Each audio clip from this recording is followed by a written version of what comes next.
নমস্কার বন্ধুরা, মৌসুমী রান্নাঘরে আপনাদের স্বাগত। শুভ পয়লা বৈশাখ।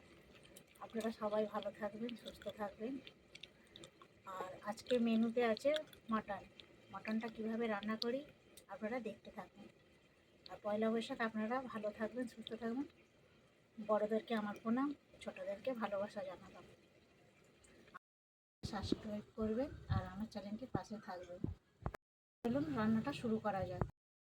মাটনটা ধুয়ে নিয়েছি, এবারে মশলা মাখিয়ে নেব। এর মধ্যে আদা, রসুন, পেঁয়াজ, টমেটো, কাঁচা লঙ্কা,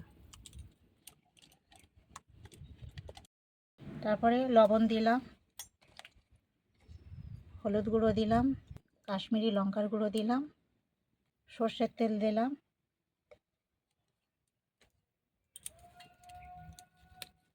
কাঁচা পেঁয়াজ দিয়ে মাটনটা মাখিয়ে নেব।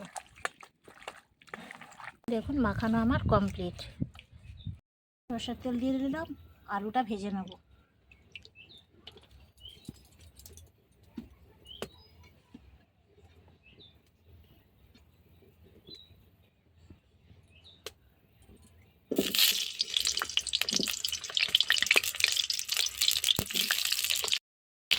আলুটা ভাজার জন্য একটু লবণ আর একটু হলুদ দিয়ে দেবো।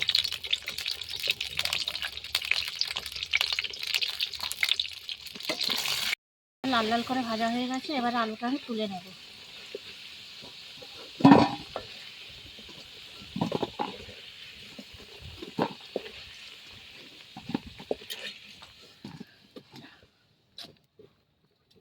শুকনো লঙ্কা, তেজপাতা, গোটা গরম মশলা, একটু জিরে ফোড়নে দিয়ে দিলাম।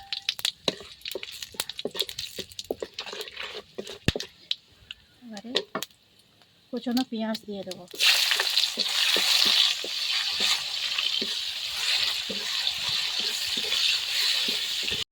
ভাজা হয়ে গেছে, এবারে মাংসটা দিয়ে দেবো।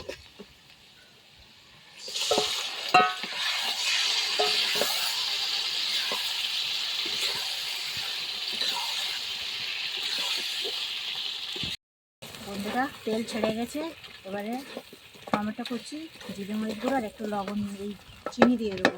একটু হালকা করে জল দেবো, তলায় পড়ে যাচ্ছে মশলাটা।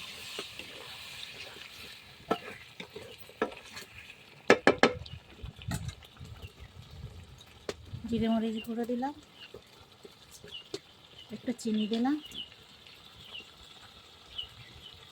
টমেটো কুচি দিলাম, দিয়ে এবারে কষিয়ে নেব টমেটো গলে যাওয়া পর্যন্ত। আলু দিয়ে দেবো, আলু দিয়ে কষিয়ে নেব। কত সুন্দর কালার এসছে দেখুন। এবারে একটু গরম জল দিয়ে দেবো।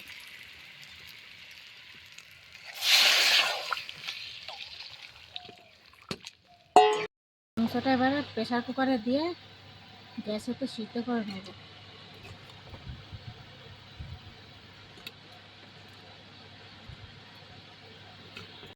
হয়ে গেছে, একটু গরম মশলা দিয়ে দেবো, দিয়ে ঢাকা দিয়ে দেবো। একটু গরম মশলা, একটু বিরিয়ানি মশলা, খেতে ভালো লাগবে। দুটো কাঁচা লঙ্কা চেরা দিয়ে মিক্সড করে নিয়ে এটা সিদ্ধ করতে বসাবো।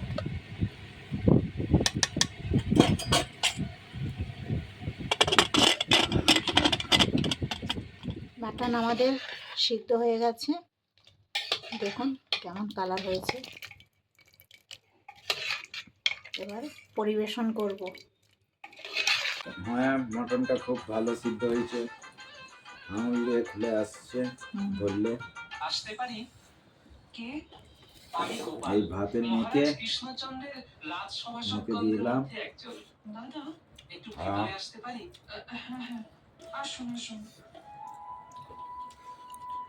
বাবু খুব স্বাদ হয়েছে।